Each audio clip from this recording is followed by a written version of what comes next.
So welcome back to MSTR-Farms. Today we're going to be doing some errands in town first, but we got to take the fuel hose off the 100, the one that goes between the top tank and the bottom tank. It's got a little leak in it. So we're going to take it into town and get a new hose made. Because we don't have any fuel grade hose. We make our own hydraulic hoses, but not our own fuel grade.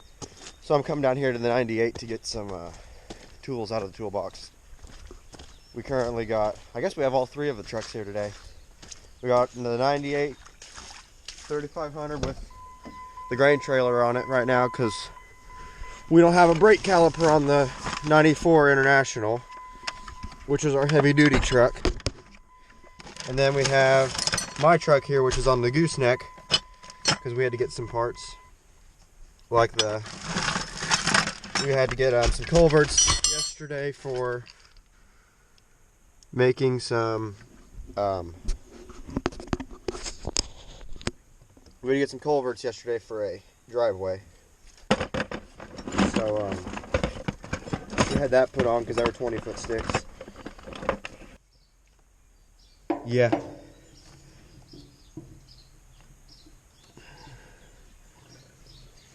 So we wanted to maybe potentially do that, so we'll leave the gooseneck on to go and get that. Gooseneck's on my truck, which is a 97 with a 12 valve in it.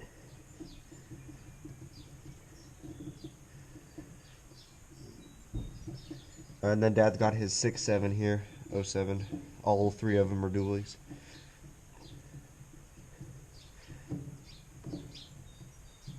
Ironic enough, the engine that's in the 1955, which is right behind me, is the same engine that is in my truck, or the same year, I think, even as what's in my truck. There we go. Whoops. Okay, so we got this fuel hose off this morning. Yeah, it looks like it probably, yeah. We figured it started leaking when we put it back on from when we had we rebuilt or didn't rebuild it, we put a new clutch in it last winter. So we did a little PMs on it and everything. So we figured when we put this hose back on from taking the engine out, it probably didn't, being an old hose, it didn't seal right and is leaking. So we're going to take this hose into town with us and we'll get a new one. Alrighty, so we're back from town. We got the new fuel hose here. And we also picked up, because this tractor always has a big issue with holding charge. So we got a battery shut off for it. For some reason, we've tried everything. We put new batteries in, we've chased all the wires. We come back a week later after letting it sit, and you ain't got any battery power. So we're just going to put a shut off on it, because that seems like a pretty simple answer. So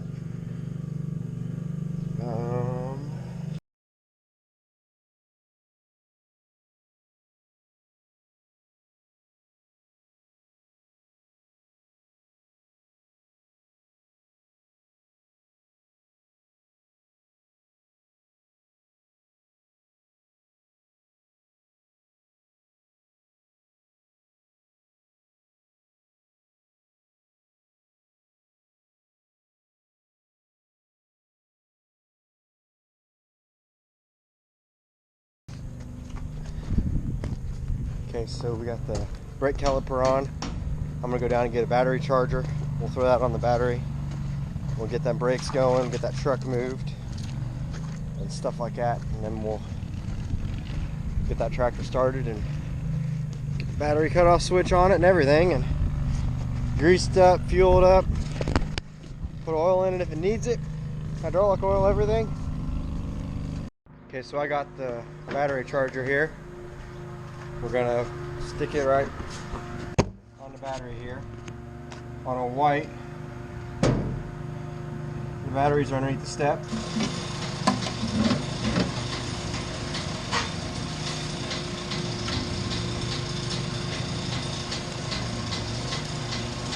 We prefer to use chargers other than jumper cables most of the time because when you jump it and you take the cables off, it puts a lot of strain on the alternator. Now this battery box is kind of nasty, but it's got a phone charger cable here. Right there, we want it set to an STD battery. Now it's charging.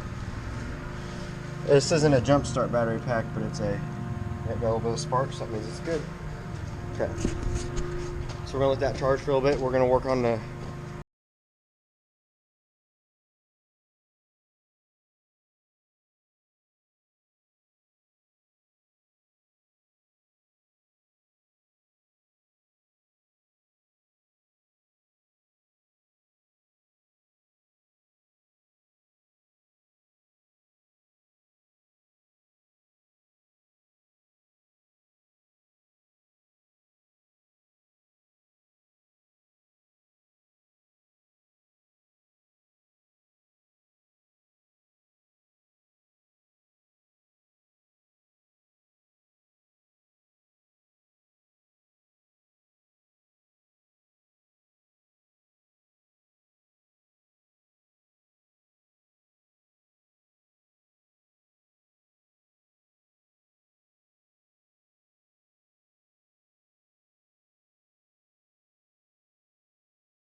and it can handle a lot more than what a little 4-ton jack can. I think. Maybe not. Maybe it handles less. I have no idea. But we're gonna hop up here and see what kind of juice we've gotten up to.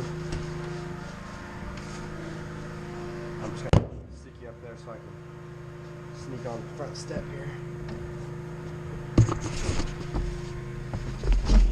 Alrighty. We'll give her a shot.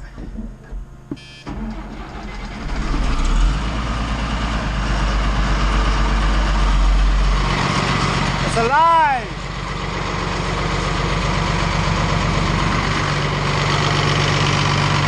This is one of our big horses, I guess you could call it. It's somewhere on, like on tractor data, it says it rates at about 98 drawbar horsepower. Something about like that. It's definitely one of my favorites. It's got the quietest cab and things like that. So we're gonna see if we can get this out. There we go. This is our fertilizer tender. Currently has corn in it. It's just a lot easier than trying to keep our other corn separate.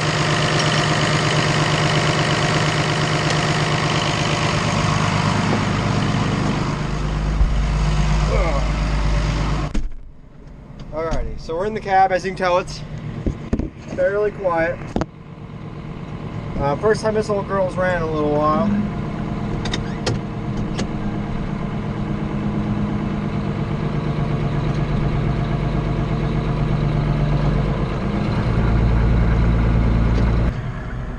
So it needs cleaned out, the cab does, but because it's still dirty from last fall yet, so we'll clean that out for this spring. My boots are muddy, so that ain't helping. A few things that I like about it that all the Olivers had too, the late Olivers, the 50s and 55 series had this tilting, telescoping steering wheel. That's always nice. It's an 18-speed transmission because you've got 6 hard shifts and you got 3 different power shift ranges, under, direct, and over. 3-point PTO, all that.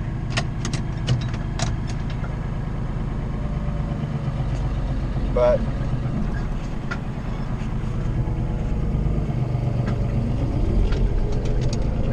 yeah, we're gonna head and take it down to the shop and put in this battery switch. We'll clean it out and do other little maintenance jobs to it. If I can find a place to park it, it's pretty busy down there, so.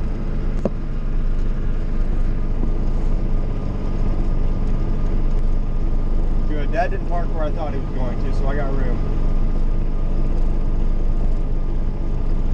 Get her ready for spring tillage, check the fluids. I know it needs diesel.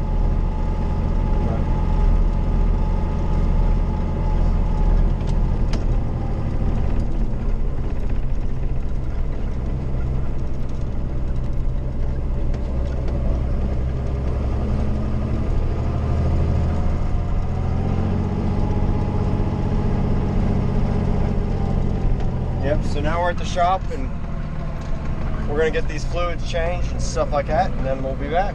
Here on the battery box, we got a whole bunch of wires for ag leader stuff that was all kind of coiled up in there. And I want to get them all out of there basically. So I'm gonna, well, not out because they're useful. I just want to zip tie them kind of up and out of the way. If I can find a place to do so, because we're gonna use them eventually once we get our ag leader put in. Hopefully auto steer eventually.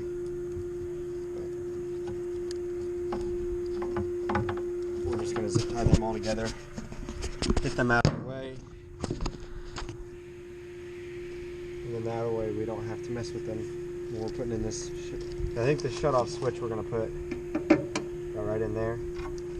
So we really want these wires kind of snaked, probably kind of about where they were.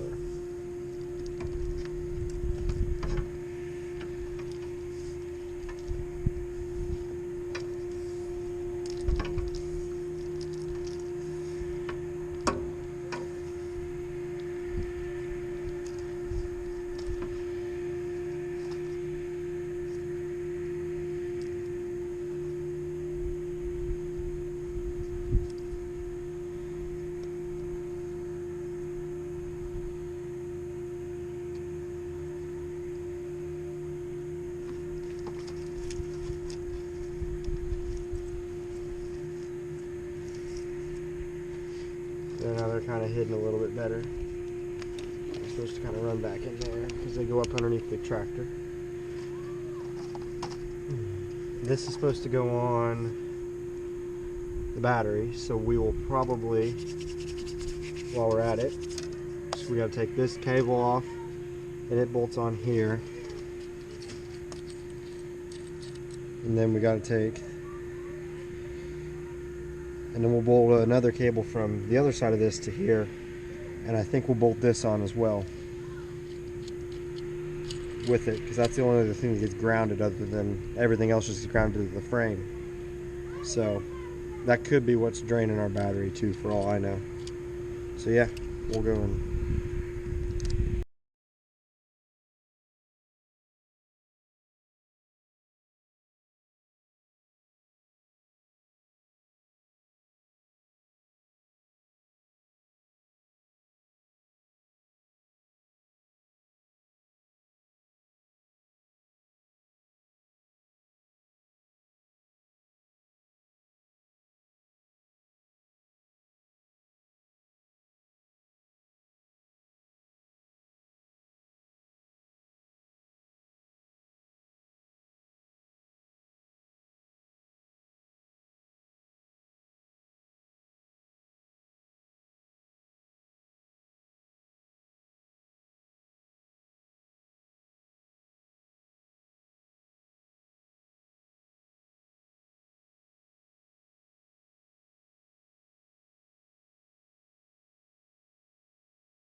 okay, so we've got it all wired up now. This wire was a little bit long, but it's tucked up underneath there, okay. Come in here and I'm going to put on some electrical tape around that joint. It's even got the phone charger wired in, so that's nice. And I think, put some tools up and it'll be ready to go. Pull this box away. So yeah. That's great. I'm excited about that.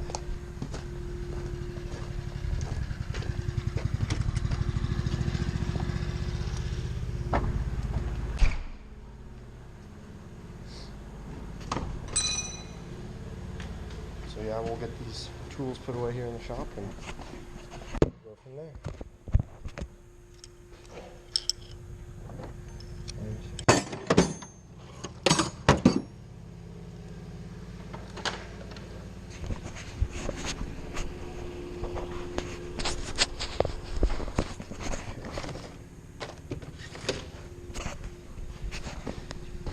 Electrical tape.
You ever get a GoPro, magnet mounts, that's where it's at.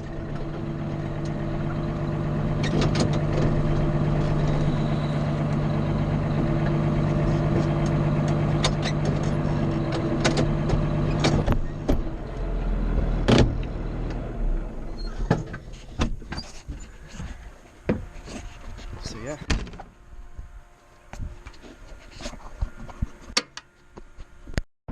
So we went and got my uncle's 550 to do some box scraping with, and we're taking it home now. For being a small little utility tractor, this thing sure scoops.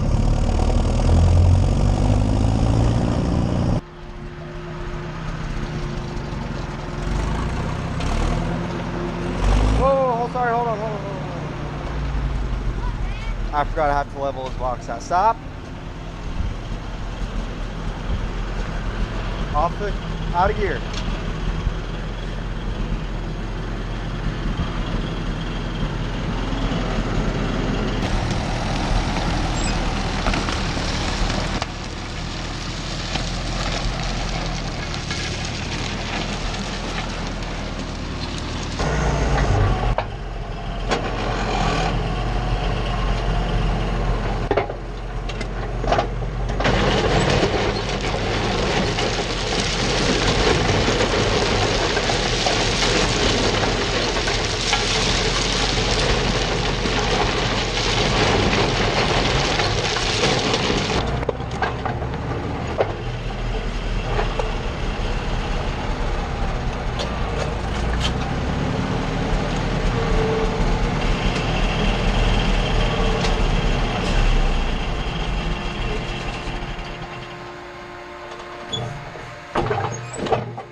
So I think I'm just gonna call the days that we do all these little odds and ends things work days. So yeah, but this is the end of the video, I think. So if you really liked it, please like it, comment if you have any questions, subscribe.